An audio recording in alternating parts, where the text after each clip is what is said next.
My name is Willie Ermine. I am, no, I wouldn't call myself an elder. I am a knowledge seeker.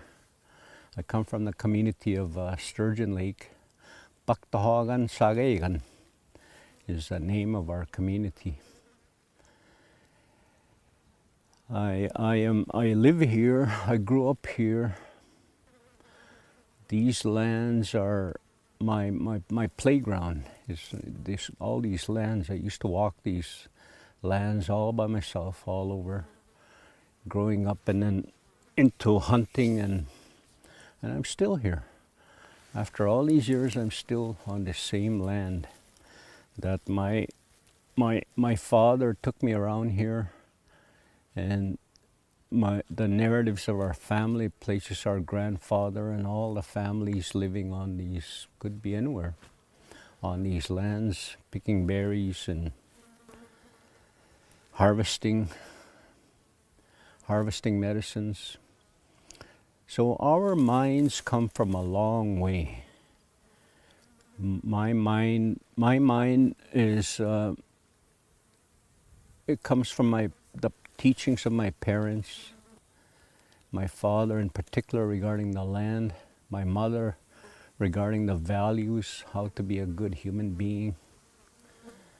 And the narratives of my grandparents, I saw my grandmother, but not my grandfather.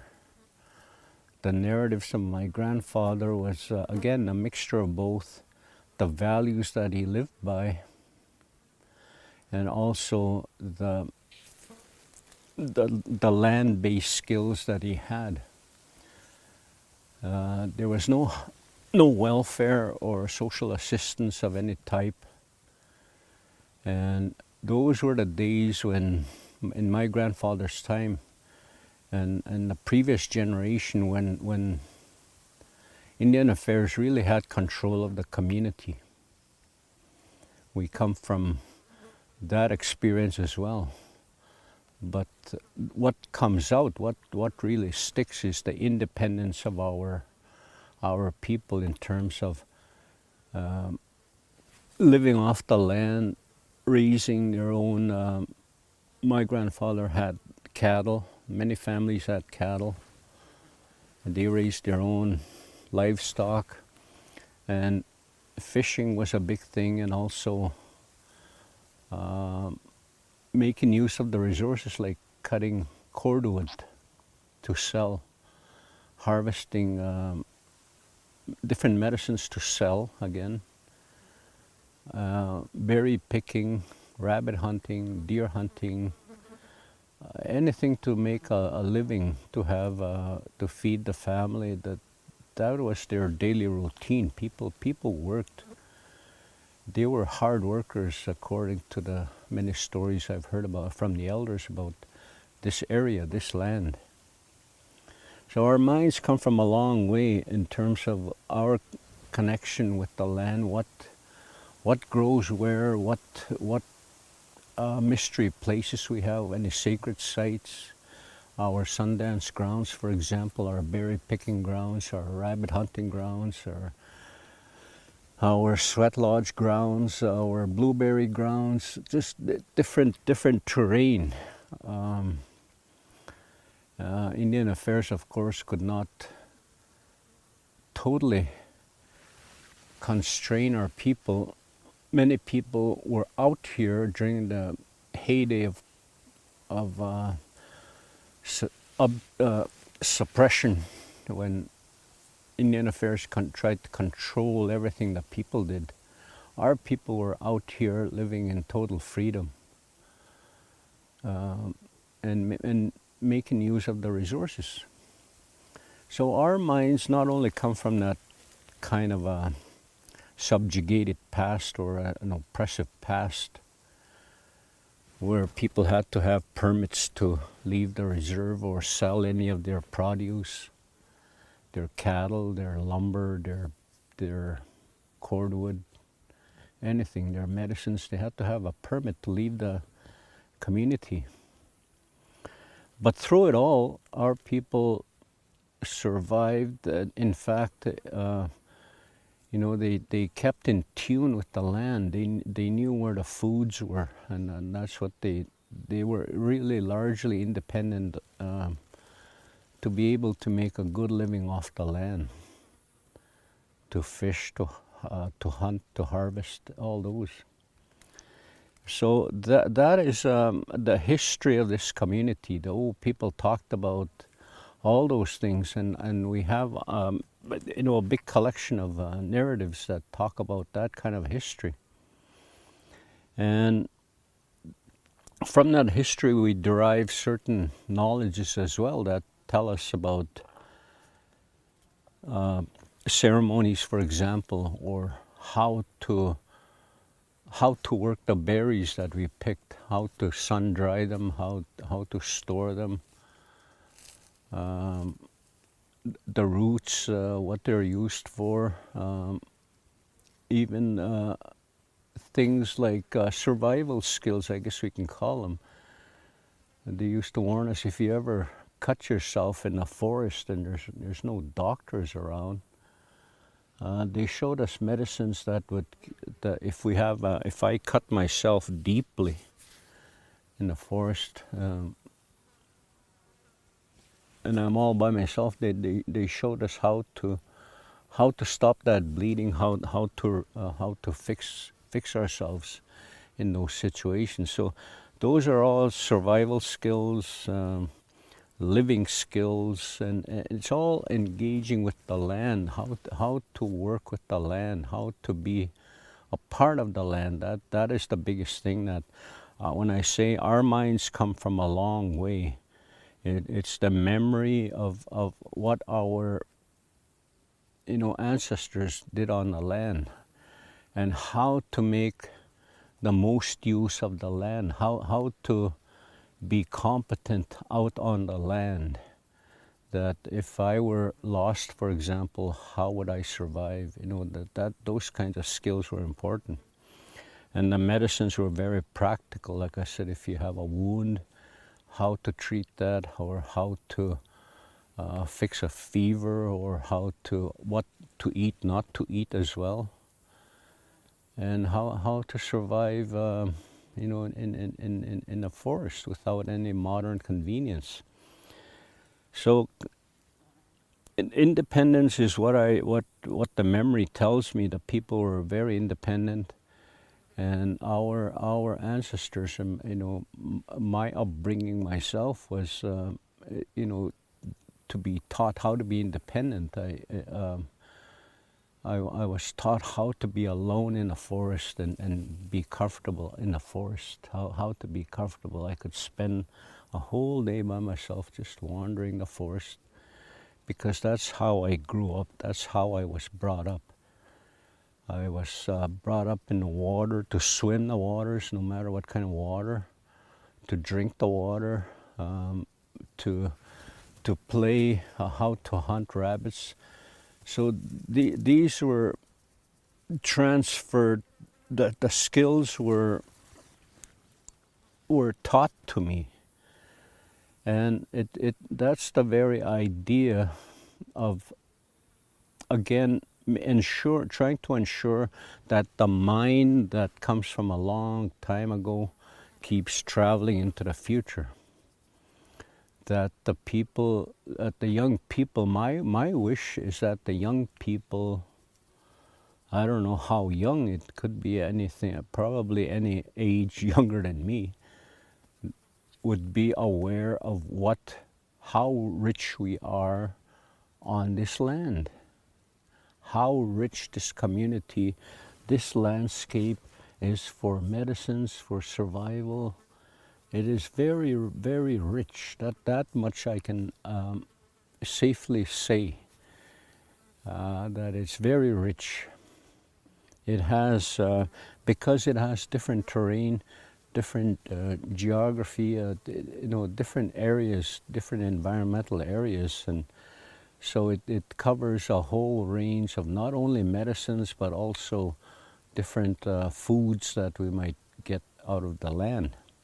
So this kind of a memory plus the additional material that I've studied about the people, studied about the land. For example, we brought in all the elders we could. We had about maybe 10 elders, and then we started asking them the names of all these different areas we have in our land mass here. Every little piece of land has a Cree name, and we came up with over 80 names just in our community. It's about 10 by 10 square, 10 by 10, miles, and just in that we came up with about 80 names, different names, very descriptive of the land. So that kind of memory, research the memory. It tells us where the sacred sites are. It tells us where the berries are. It tells us where the bears are. It tells us where the springs are, etc. And it's a memory. Now all this memory that I would have, all the information, all the knowledge that I've tried to enact the information to make sure that I have accurate knowledge, that I can prove what the old people say. That's the kind of search I went on. I want to prove everything that the old people say. And in that search, I've come across different experiences that would tell me I have knowledge. I have knowledge. I'm not just passing out information. It's knowledge. Knowledge is actually embodying to embody the land. Maybe one word for knowledge. To embody the land. How do I make this land a part of me, that I am, if I go to the city, for example, well, the land is already a part of me, so I'm okay in a city or anywhere. But to embody the land, it's like our language. The only way to speak the language, to say we know the language, is to embody it, which means to take it in your body and using your sensitivities, all your sensitivities, and being able to speak the language and know exactly what you're saying. That's embodiment. It becomes a part of us. So that is embodiment, and our knowledge is that that's what it involves. It involves the embodiment of whatever it is we want to learn. We take these medicines, we make different mixtures. For example, with blood pressure, I take blood pressure medicine, and I take the different mixtures for that, and that becomes a part of me. The plants that I've used for that mixture become a part of me. They're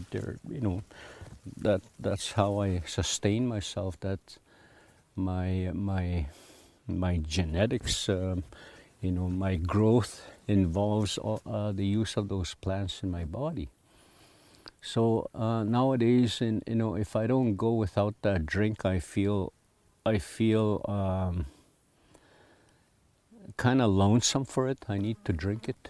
I need it just to tell myself I'm okay, or whatever the reason. But I need to drink that as much as anybody wants to drink coffee or something like that. I wouldn't call it an addiction, but nevertheless it's just my way of feeling myself embodying what's out here, what I collect out here for different medicines or different plants, and making that a part of me. So that kind of knowledge, then, there's value to that. There's a lot of value to that kind of knowledge, not only the history of the people, how the people use the resources, how the people use the land and the plants and the animals for, not only for survival, but almost as a yearning to be there with all, I've heard some elders say, I just need to go hunting. I need to go hunting in the fall. I just need to see that elk in the mist, in the muskeg, wherever area they are in. I just need to see them looking at me and doing their call. I just need to see that's all. I don't need to kill it. It would be great if I can just kill it, but that's the longing, that's the yearning. Then that tells us we need the land, and so our history tells us, our narratives tell us about how we are partnered with the land and everything, all the different plants. We are partnered with them. We have a partner could be also like a relationship with the plants, or some kind of relationship we have with the plants, to be partnered. That's what our creation narrative tells us, that we are partnered with everything, and that everything has something that we need. So, it would be great if I had a poplar tree in my living room, but it doesn't suffice. My living room would also have to have this soil and all these other plants that are partners with that poplar tree. There needs to be a whole environment that I need to be in, and not just a little city park, but actually an environment where I can actually get lost in the forest. That then is a very fulfilling, it's a fulfilling need. And so I mention all these because that kind of education doesn't happen in the classroom. It doesn't happen through a textbook. It doesn't happen through perhaps even this video. But it happens by,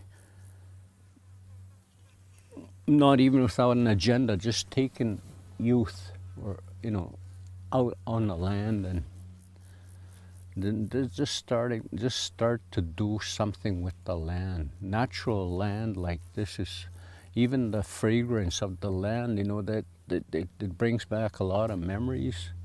If we were here early in the morning, if we were in this site early in the morning, particularly the Sundance areas, that rich, thick grass that grows there has a certain fragrance. And it reminds me of our tent, our camp, our tent where we sleep, and we're at a ceremony, say for example a Sundance. The fragrance reminds me of that time. So I go back to my childhood just thinking about that. And the smoke, and to wake up early in the morning to see the fog surrounding the campsite, and people early in the morning before the sun comes up yelling, "One skog, one skog, one skog," to awaken. And there are different songs that go with those morning times, and it's just that kind of memory. I know that a lot of our youth will never experience that, and there's no reason not to. That's the point, is that our minds have been stolen, that our minds have been yanked away from these lands and plunked into other places like urban areas, sometimes not by choice, but also they've been plunked into living rooms, they've been plunked into little villages, they've been yanked away from these live, throbbing, life-giving kind of environments, that they're not exposed to these anymore, because the school has been rumored that it would be a good thing for us, and no doubt it is. Everybody should go to school, but it has its limits. But the school has effectively colonized our minds as well, because parents start to believe all they really need to know will be in that school. We'll put the language there. We'll put the little classroom experience of craft making there. We'll give them a little, 1 hour outing somewhere in nature. We'll put it all in the school. It'll teach everything. And so it effectively, the the whole education system, the way it's modeled, it effectively took away through colonization methods parents' responsibility to teach their children how to be themselves. Because in this kind of land, you have no choice but to be yourself, and that's what people love about it. To be somewhere and just sitting there, you don't have to pretend anymore. You don't have to put on a show anymore. You don't have to abide by prescriptions who are given by modern society. Here you can be yourself, and that's what people love about it. And if we are ourselves, then that is the perfect opportunity for education, to start right at the grounded level, to ground people to who they are, that they are comfortable with themselves, that there's no stress, there's no schedule, there's no worry. That is a teachable moment. Those are all teachable moments that we can start to say, you know what this plant is for? You know what how this grass came to be here? Or how this tree came to be here? What the purpose of this tree is? We can start talking about those things and make the young people in particular realize that they're not alone, and that all of nature, instead of being afraid of it, they would realize that all of nature really loves them. It wants nature wants those young hands, young feet to be out on the land. Nature wants to feel those young energies, to awaken. We need the young people to walk these lands, to awaken all the land, the plants, everything. There's